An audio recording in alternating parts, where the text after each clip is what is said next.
ಭೂಮಿ ವಸತಿ ಬ್ಯಾಕ್ಲಾಗ್ ನೇಮಕಾತಿ ಸೇರಿದಂತೆ ವಿವಿಧ ಬೇಡಿಕೆಗಳಿಗೆ ದಲಿತ ಜನಾಗ್ರಹ ಸಮಾವೇಶ. ಭೂಮಿ ವಸತಿ ಬ್ಯಾಕ್ಲಾಗ್ ಹಾಗೂ ಉದ್ಯೋಗ ನೇಮಕಾತಿ ವಿಶೇಷ ಘಟಕ ಯೋಜನೆ ಮತ್ತು ಏಕಗವಾಕ್ಷಿ ನೀತಿ ಸೇರಿದಂತೆ ವಿವಿಧ ಬೇಡಿಕೆಗಳ ಈಡೇರಿಕೆಗೆ ಒತ್ತಾಯಿಸಿ ದಲಿತ ಜನಾಗ್ರಹ ಸಮಾವೇಶ ನಡೆಯಿತು. ಈ ಸಮಾವೇಶದಲ್ಲಿ ಜಿಲ್ಲಾ ಸಂಘಟನಾ ಸಂಚಾಲಕರು ಲಕ್ಕೂರು ವೆಂಕಟೇಶ್, ಕೆಎ ವೆಂಕಟೇಶ್, ತಾಲೂಕು ಸಂಚಾಲಕರಾದ ಕಲ್ಕೆರಿ ಮುನಿರಾಜು, ಸಿಕ್ನಳ್ಳಿ ನಾರಾಯಣಸ್ವಾಮಿ, ಕೆಸರಗೆರೆ ಕೃಷ್ಣಮೂರ್ತಿ, ಮಾಸ್ತಿ ಹೋಬಳಿ ಪ್ರಧಾನ ಸಂಚಾಲಕ ಅಗ್ರಹಾರ ಬಾಬು, ರಾಮಿನಹಳ್ಳಿ ವೆಂಕಟೇಶ್, ಮಹಿಳಾ ಸಂಚಾಲಕಿ ಚಂದ್ರಕಲಾ, ಪ್ರವೀಣ್ ದೊಡ್ಡಮಲ್ಲೆ ಹಾಗೂ ಸಂಘಟನಾ ಸಂಚಾಲಕ ಸಿದ್ದರಾಜು ಸೇರಿದಂತೆ ಹಲವರು ಭಾಗವಹಿಸಿದ್ದರು. ಫ್ರೀಡಂ ಪಾರ್ಕ್ನಲ್ಲಿ ಜುಲೈ 3ನೇ ತಾರೀಕು ಶುಕ್ರವಾರ ಮಧ್ಯಾಹ್ನ 2 ಗಂಟೆಗೆ ಒಂದು ದಲಿತ ಜನಗ್ರಹ ಸಮಾವೇಶ ಅನ್ನೋ ಒಂದು ಕಾರ್ಯಕ್ರಮವನ್ನು ಹಮ್ಮಿಕೊಂಡಿದ್ದೆ. ದಲಿತರಿಗೆ ಏನು ಭೂಮಿ, ವಸತಿ, ಉದ್ಯೋಗ ಮತ್ತು ವಿಶೇಷ ಘಟಕ ಯೋಜನೆಗಳು ಯಾವುದು ವಿಫಲವಾಗಿದೆಯೋ ಅದರ ಬಗ್ಗೆ ಧ್ವನಿ ಎತ್ತೋಕೆ ಕರ್ನಾಟಕ ದಲಿತ ಸಂಘರ್ಷ ಸಮಿತಿ ಅಂಬೇಡ್ಕರ್ ವಾದ ಜುಲೈ 3ನೇ ತಾರೀಕು ಶುಕ್ರವಾರ ಸಮಾವೇಶವನ್ನು ಹಮ್ಮಿಕೊಳ್ಳದಿದೆ. ದಯವಿಟ್ಟು ಎಲ್ಲ ನಮ್ಮ ಮಾಲೂರಿನ ತಾಲೂಕಿನ ದೀನ ದಲಿತರು, ಅಲ್ಪಸಂಖ್ಯಾತರು, ಎಲ್ಲ ಸಮುದಾಯದ ಜನರು ಬಂದು ಈ ಕಾರ್ಯಕ್ರಮವನ್ನು ಯಶಸ್ವಿಗೊಳಿಸಬೇಕು. ಅದೇ ರೀತಿ ಚಿಕ್ಕತಿರ್ತಿಯಿಂದ ಸುಮಾರು ಒಂದು 4ರಿಂದ 5 ಬಸ್ಸುಗಳು ಹೊರಡಲಿದೆ. ದಯವಿಟ್ಟು ಎಲ್ಲ ನಮ್ಮ ಮಾಲೂರು ತಾಲೂಕಿನ ದಲಿತ ಬಂಧುಗಳು ಬಂದು ಚಿಕ್ಕತಿರ್ತಿಯಲ್ಲಿ ಬಸ್ಸಿನ ವ್ಯವಸ್ಥೆ ಇರ್ತದೆ, ಅಲ್ಲಿ ಬಸ್ಸನ್ನು ಕುತ್ಕೊಂಡ್ರೆ ನಾವು ಏನು ಜುಲೈ 3ನೇ ತಾರೀಕು ಫ್ರೀಡಂ ಪಾರ್ಕ್ ಹತ್ರ ಕಾರ್ಯಕ್ರಮವನ್ನು ಮುಗಿಸ್ಕೊಂಡು ಮತ್ತೆ ಅದೇ ಬಸ್ಸಲ್ಲಿ ತಂದು ಚಿಕ್ಕತಿರ್ತಿಯಲ್ಲೇ ಬಿಡುವಂಥ ಕಾರ್ಯಕ್ರಮವನ್ನು ಇಟ್ಕೊಂಡಿದ್ದೀರಿ. ದಯವಿಟ್ಟು ಎಲ್ಲ ಬಂದು ಈ ಕಾರ್ಯಕ್ರಮವನ್ನು ಯಶಸ್ವಿಗೊಳಿಸಿ ನೀವು ಬನ್ನಿ, ನಿಮ್ಮ ಜೊತೆ ನಿಮ್ಮ ಸಹಪಾಠಿಗಳನ್ನು ಕರ್ತನ್ನಿ ಅಂತ ಹೇಳ್ತಾ ನನ್ನ ಮಾತನ್ನು ಮುಗಿಸ್ತಾ ಇದ್ದೀನಿ. ಜೈ ಭೀಮ್, ಜೈ ಪ್ರಬುದ್ಧ ಭಾರತ. ಜೈ ಭೀಮ್.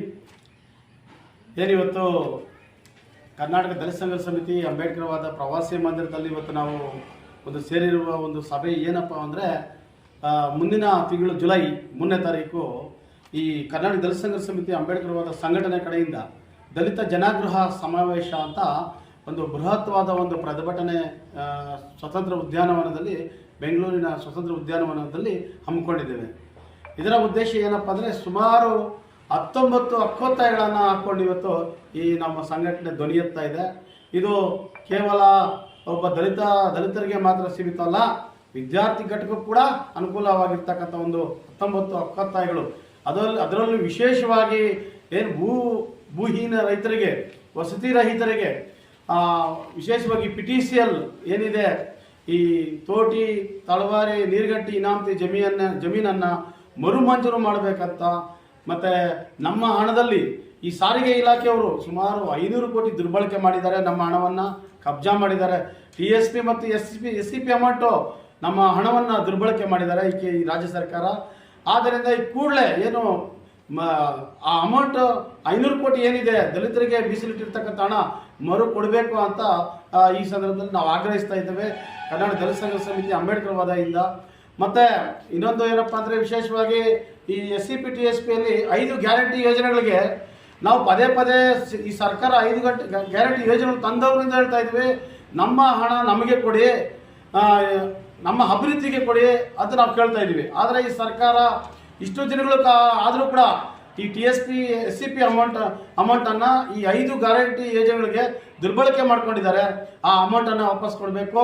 ಮತ್ತು ನಮ್ಮ ಏನು ಅಂಬೇಡ್ಕರ್ ಅಭಿವೃದ್ಧಿ ನಿಗಮ ಇದೆ, ಅಂಬೇಡ್ಕರ್ ಅಭಿವೃದ್ಧಿ ನಿಗಮಕ್ಕೆ ಹೆಚ್ಚಿನದಾಗಿ ಹಣವನ್ನು ಕೊಡಬೇಕು. ಈಗಾಗಲೇ ಎಲ್ಲ ಏನು ಉದ್ಯೋಗ ಇಲ್ಲದೆ ಪರದಾಡ್ತಾ ಇದ್ದಾರೆ ನಮ್ಮ ವಿದ್ಯಾರ್ಥಿಗಳು. ಅವರಿಗೆ ಹೆಚ್ಚಿನ ವಿದ್ಯಾಭ್ಯಾಸಕ್ಕಾಗಿ ಹಣ ಕೊಡಬೇಕು. ಪಂಚಾಯತಿ ಘಟಕಗಳಲ್ಲೂ ಕೂಡ ಅಷ್ಟೇ ದುರ್ಬಳಕೆ ಅಮೌಂಟ್ ಆಗ್ತಾ ಇದೆ. ಏನು SCP TS ಕಾಯ್ದಿರಿಸಕ್ಕಂಥ ಆ ಅಮೌಂಟನ್ನು ದಲಿತರಿಗೆ, SC STಗಳಿಗೆ ಕೊಡಬೇಕು. ಮತ್ತು ಅನೇಕ ಹಕ್ಕೊತ್ತಾಯಗಳು ಇವತ್ತು 19 ಹಕ್ಕೊತ್ತಾಯಗಳನ್ನು ನಾವು ಕೊಡ್ತಾ ಇದ್ದೀವಿ. ಅದರಲ್ಲಿ ವಿಶೇಷವಾಗಿ ಏನು ನಮಗೆ ಒಂದು ಜಿಲ್ಲೆಗೆ ಪೊಲೀಸ್ ಠಾಣೆ ತೆಗೆದಿದ್ದಾರೆ, ಅದು ವಿಶೇಷವಾಗಿ ಅಧಿಕಾರಿಗಳನ್ನು ನೇಮಿಸಿ ಕಾಳಜಿ ವಹಿಸಿ ಒಂದು ಕೆಲಸ ಮಾಡಬೇಕಾಗಿದೆ. ನಮ್ಮ ದಲಿತರಿಗೆ ನಿರಂತರವಾಗಿ ದೌರ್ಜನ್ಯ ದಬ್ಬಾಳಿಕೆಗಳು ನಡೀತಾ ಇದ್ರು ಕೂಡ ಒಂದು ಪ್ರಕರಣದಲ್ಲೂ ಕೂಡ ಏನು ಆರೋಪಿಗಳಿಗೆ ಶಿಕ್ಷೆ ಆಗ್ತಾ ಇಲ್ಲ. ಆದ್ದರಿಂದ ನಾವು ಈ ಒಂದು ಸಂಘಟನೆ ಮುಖಾಂತರ ಜುಲೈ 3ನೇ ತಾರೀಕು ನಾವು ಒಕ್ಕೂರಲಿಂದ ನಾವು ಒತ್ತಾಯ ಮಾಡ್ತಾ ಇದ್ದೀವಿ, ನಮ್ಮ ಬೇಡಿಕೆಗಳನ್ನು ಈಡೇರಿಸಬೇಕು ಅಂತ ಹೇಳ್ತಾ ಏನು ಈ ಬೆಂಗಳೂರು ಬೃಹತ್ ಮಹಾನಗರ ಪಾಲಿಕೆ JBA ಮತ್ತು ಗ್ರೇಟರ್ ಬೆಂಗಳೂರು ಪ್ರಾಧಿಕಾರ ವ್ಯಾಪ್ತಿಗೆ ಕಸ ವಿಲೇವಾರಿ ಘಟಕದಲ್ಲೂ ಕೂಡ ನಮ್ಮ ಏನು ಹೆಚ್ಚಿನ ಕನಿಷ್ಠರಿಗೆ ಹೆಚ್ಚಿನ ಆದ್ಯತೆ ಕೊಡಬೇಕಂತ ಈ ಸಂದರ್ಭದಲ್ಲಿ ಅನೇಕ ದಲಿತ ವಿರೋಧಿ ಧೋರಣೆಯನ್ನು ಅನುಸರಿಸುತ್ತಿರುವ ಆರ್ಥಿಕ ಇಲಾಖೆ ಅಧಿಕಾರಿಗಳನ್ನು ಬದಲಾಯಿಸಿ ದಲಿತ ಪರ ಕಾಳಜಿ ಉಳ್ಳ ಸಂವೇದನಾಶೀಲ ಅಧಿಕಾರಿಗಳನ್ನು ನೇಮಿಸಬೇಕಂತ ಹೇಳ್ತಾ ಇದ್ವಿ. ವಿಶೇಷ ಘಟಕ ಯೋಜನೆ ಸೆಕ್ಷನ್ 7C ತಿದ್ದುಪಡಿ ಮಾಡಿ ಗ್ಯಾರಂಟಿ ಯೋಜನೆಗಳಿಗೆ SCP ಮತ್ತು TSP ಹಣವನ್ನು ಪರಿಷ್ಠರ ಜನಸಂಖ್ಯೆಗೆ ಅನುಗುಣವಾಗಿ ಉಳಿಸ್ಕೊಳ್ಬೇಕು ಅಂತ ಅನೇಕ ನಾವಿವತ್ತು ಈ ಹೋರಾಟಕ್ಕೆ ಸಮಾನ ಮನಸ್ಕರು, ದಲಿತರಲ್ಲದೆ ಸಮಾನ ಮನಸ್ಕರು, ಹಿಂದುಳಿದ ವರ್ಗಗಳು, ಶೋಷಿತ ತಳ ಸಮುದಾಯಗಳು ಈ ಒಂದು ಹೋರಾಟದಲ್ಲಿ ಭಾಗವಹಿಸಬೇಕು. ಹೆಚ್ಚಿನ ಜನಸಂಖ್ಯೆ ಬಂದು ಈ ಹೋರಾಟವನ್ನು ಯಶಸ್ವಿ ಮಾಡಬೇಕಂತ ಈ ಮೂಲಕ ನಾವು ಕೇಳ್ಕೊಳ್ತಾ ಇದ್ದೀವಿ. ಜೈ ಭೀಮ್. ಏನಿವತ್ತು ನಮ್ಮ ಮಾಲೂರು ತಾಲೂಕಿನ ಪ್ರವಾಸಿ ಮಂದಿರದಲ್ಲಿ ಕರ್ನಾಟಕ ದಲಿತ ಸಂಘರ್ಷ ಸಮಿತಿ ಅಂಬೇಡ್ಕರ್ವಾದ ಏನು ಈ ಹಕ್ಕುವತ್ತಾಯಗಳ ವಿರುದ್ಧವಾಗಿ ಇವತ್ತು ಜುಲೈ 3ನೇ ತಾರೀಕು ದಲಿತ ಜನಜಾಗೃತ ಸಮಾವೇಶ ಇರುತ್ತದೆ. ದಯವಿಟ್ಟು ಇದರಲ್ಲಿ ಸಮಾನ ಮನಸ್ಕರು ಯಾರು ಇದ್ದಾರೋ ಈ ಭೂಮಿ ಆಗಿರ್ಬೋದು, ವಸತಿ, ಬ್ಯಾಕ್ಲಾಗ್, ಉದ್ಯೋಗ, ನೇಮಕಾತಿ, ವಿಶೇಷ ಘಟಕ ಯೋಜನೆ ವಿರುದ್ಧವಾಗಿ ಇಲ್ವಾ ಅಲ್ಲಿವರೆಗೂ ಕಟ್ ಮಾಡ್ಕೊಳ್ಳಿ, ಅಲ್ಲಿವರೆಗೂ ಕಟ್ ಮಾಡ್ಕೊಳ್ಳಿ. ನಾವು ಯಾವ ಮಟ್ಟದಲ್ಲಿ ವಿದ್ಯಾರ್ಥಿಗಳು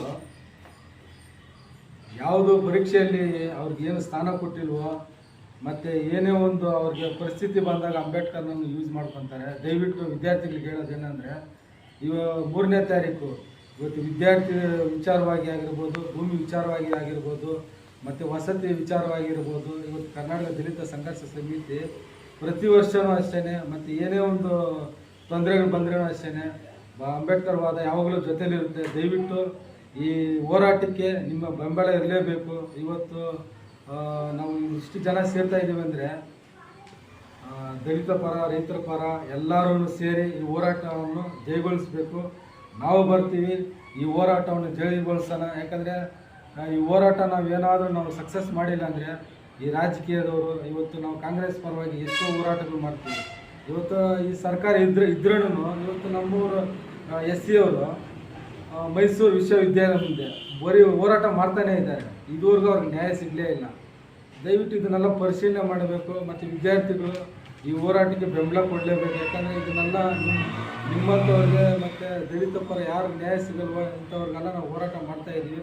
ಇಂಥವ್ರಿಗೆ ಬೆಂಬಲ ಕೊಡಬೇಕಂತ ತಮ್ಮಲ್ಲಿ ಮನವಿ ಮಾಡ್ತಾಯಿದ್ದೀವಿ. ಇದೇ ಬರೋ ತಿಂಗಳು ಜುಲೈ 3ನೇ ತಾರೀಕು 12ವರೆಗೆ ಫ್ರೀಡಮ್ ಪಾರ್ಕಲ್ಲಿ ಎಲ್ಲ ಸೇರ್ತಾ ಇದ್ದೀವಿ ಅಂತ ತಮ್ಮಲ್ಲಿ ಮನವಿ ಮಾಡ್ಕೊಳ್ತಾ ಇದ್ದೀವಿ. ಜೈ ಭೀಮ್.